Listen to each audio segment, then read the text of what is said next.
Assalamualaikum warahmatullahi wabarakatuh. Di sini kami dari kelompok 3 akan membuat video tugas sejarah bahasa Indonesia mengenai Kabinet Wilopo. Kamu mau tahu partai-partai pendukung Kabinet Wilopo? Iya. Kamu mau tahu menteri-menteri Kabinet Wilopo? Iya. Kamu mau tahu program kerja yang ada di Kabinet Wilopo? Iya. Dan kamu mau tahu akhir masa jabatan Kabinet Wilopo? Iya. Yuk nyimak yuk. Halo, perkenalkan nama saya Laura Ferdiana. Sini saya ingin menjelaskan tentang partai pendukung yang ada di Kabinet Wilopo. Oh iya, pertama-tama saya ingin menjelaskan apa sih Kabinet Wilopo itu. Apaan tuh? Kabinet Wilopo yaitu kabinet ketiga setelah pembubaran negara Republik Indonesia Serikat yang diumumkan pada 1 April 1952 dan memerintah pada masa bakti 3 April 1952 hingga 3 Juni 1953. Kabinet ini termasuk kabinet Zaken, yang artinya kabinet yang jajarannya diisi oleh para tokoh ahli di dalam bidangnya dan bukan merupakan representatif dari partai politik tertentu. Sini kita bisa melihat nama-nama partai yang ada di Kabinet Wilopo. Yang pertama yaitu ada Partai PSI, yang kedua ada Parkindo atau Partai Kristen Indonesia, yang ketiga ada Masyumi, yang keempat ada PNI, yang kelima ada PKRI atau Partai Katolik Republik Indonesia, yang keenam ada Partai Buruh, yang ketujuh ada Parindra atau Partai Indonesia Raya, dan yang terakhir ada PSII. Perkenalkan, nama saya Fasya Puspita Dewi. Di sini saya akan menjelaskan tentang program kerja Kabinet Wilopo. 1. Organisasi negara. Yang pertama ada menyiapkan pelaksanaan pemilihan umum untuk dewan-dewan konstitusi dan dewan-dewan daerah. 2. Menyelesaikan penyelenggaraan dan mengisi otonomi daerah. 3. Menyederhanakan organisasi pemerintah pusat. Yang kedua, ada kemakmuran. 1. Kemakmuran menunjukkan tingkat penghidupan rakyat dengan meningkatkan produksi nasional, termasuk bahan makanan rakyat. Kedua, melanjutkan usaha perubahan agraria. Ketiga, keamanan. Menjalankan berbagai kebijakan untuk mengatasi masalah keamanan dengan kebijakan sebagai negara hukum dan menyempurnakan organisasi alat-alat kekuasaan negara serta mengembangkan tenaga masyarakat untuk menjamin keamanan dan ketentraman. Yang keempat ada perburuhan, memperlengkapkan perundang-undangan perburuhan untuk meninggikan derajat kaum buruh guna menjamin proses perekonomian nasional. Kelima, pendidikan, mempercepat usaha-usaha perbaikan untuk memperbaharuan pendidikan dan pengajaran. Yang keenam ada luar negeri. 1. Mengisi politik luar negeri yang bebas dan aktif dengan aktivitas yang sesuai dengan kewajiban bangsa Indonesia dalam kekeluargaan bangsa-bangsa dan sesuai dengan kepentingan nasional menuju perdamaian dunia. Kedua, menyelenggarakan hubungan antara Indonesia dengan Belanda yang sebelumnya berdasarkan asas Unistatut menjadi hubungan berdasarkan perjanjian internasional biasa. Mempercepat peninjauan kembali persetujuan hasil konferensi meja bundar serta meniadakan perjanjian-perjanjian yang pada kenyataannya merugikan rakyat Indonesia. 3. Memasukkan wilayah Irian Barat ke dalam wilayah Republik Indonesia dalam waktu sesingkat-singkatnya. Perkenalkan, nama saya Siti Rahmawati. Di sini saya ingin menyebutkan menteri-menteri di Kabinet Wilopo. Yang pertama, Mr. Wilopo sebagai Perdana Menteri dan Menteri Luar Negeri. Yang kedua, Prawoto Mangkusasmito sebagai Wakil Perdana Menteri. Yang ketiga, Mr. Muhammad Rom sebagai Menteri Dalam Negeri.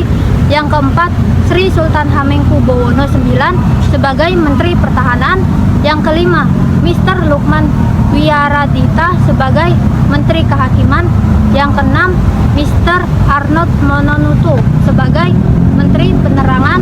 Yang ketujuh, Profesor Dr. Sumitro Jojokusumo sebagai Menteri Keuangan. Yang kedelapan, Muhammad Sarjan sebagai Menteri Pertanian. Yang kesembilan, Mr. Sumanang sebagai Menteri Perekonomian. 10, Insinyur Juanda sebagai Menteri Perhubungan.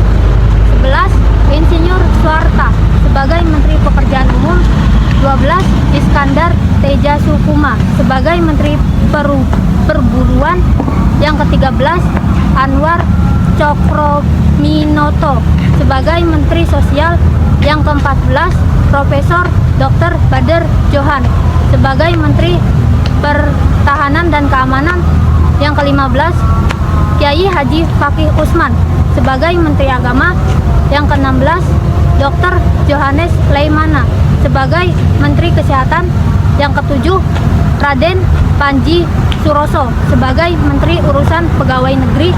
Yang ke-18, Melkias Agustinus Palaupesi sebagai Menteri Urusan Umum.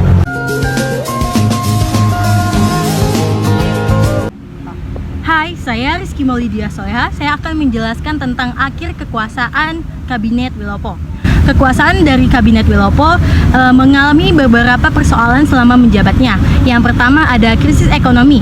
Adanya kondisi krisis ekonomi yang disebabkan karena jatuhnya harga barang-barang ekspor Indonesia, sementara kebutuhan impor terus meningkat atau disebut juga inflasi. Dan terjadi juga defisit kas negara atau penurunan uang kas negara karena penerimaan negara yang berkurang banyak, terlebih setelah terjadi penurunan hasil panen sehingga membutuhkan biaya besar untuk mengimpor beras. Kedua, muncul gerakan separatis. Muncul gerakan separatis ini dibarengi dengan sikap provinsialisme yang mengancam keutuhan bangsa. Semua itu disebabkan karena rasa ketidakpuasan akibat alokasi dana dari pusat ke daerah yang tidak seimbang.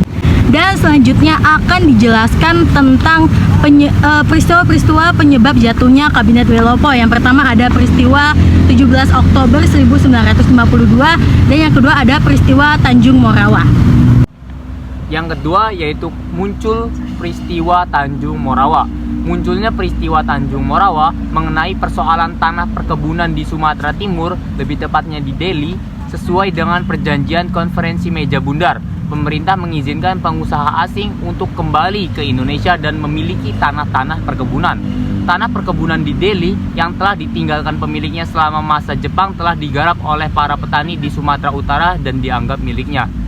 Tanggal 16 Maret 1953 muncul aksi kekerasan untuk mengusir para petani liar Indonesia yang dianggap telah mengerjakan tanah tanpa izin tersebut. Para petani tidak mau pergi sebab telah dihasut oleh PKI. Akibatnya terjadi bentrokan senjata dan beberapa petani terbunuh. Intinya peristiwa Tanjung Morawa merupakan peristiwa bentrokan antara aparat kepolisian dengan para petani liar mengenai persoalan tanah perkebunan di Sumatera Timur, Delhi, lebih tepatnya di Delhi. Kekuasaan Kabinet Wilopo berakhir setelah peristiwa Tanjung Morawa. Setelah peristiwa tersebut, muncullah mosi tidak percaya dari Serikat Tani Indonesia terhadap Kabinet Wilopo, sehingga Wilopo harus mengembalikan mandatnya pada Presiden pada tanggal 2 Juni 1953. Keadaan ini menyebabkan munculnya demonstrasi di berbagai daerah menuntut dibubarkannya parlemen. Sementara itu, TNI AD yang dipimpin Nasution menghadap presiden dan menyarankan agar parlemen dibubarkan. Namun, saran tersebut ditolak. Kemudian muncul mosi tidak percaya dan menuntut diadakan reformasi dan reorganisasi angkatan perang dan mengecam kebijakan KSAD. Inti peristiwa ini adalah gerakan sejumlah perwira angkatan darat guna menekan Soekarno agar membubarkan kabinet. Kesepian tanpa kekasih. Cukup sekian dan terima kasih. Bye-bye.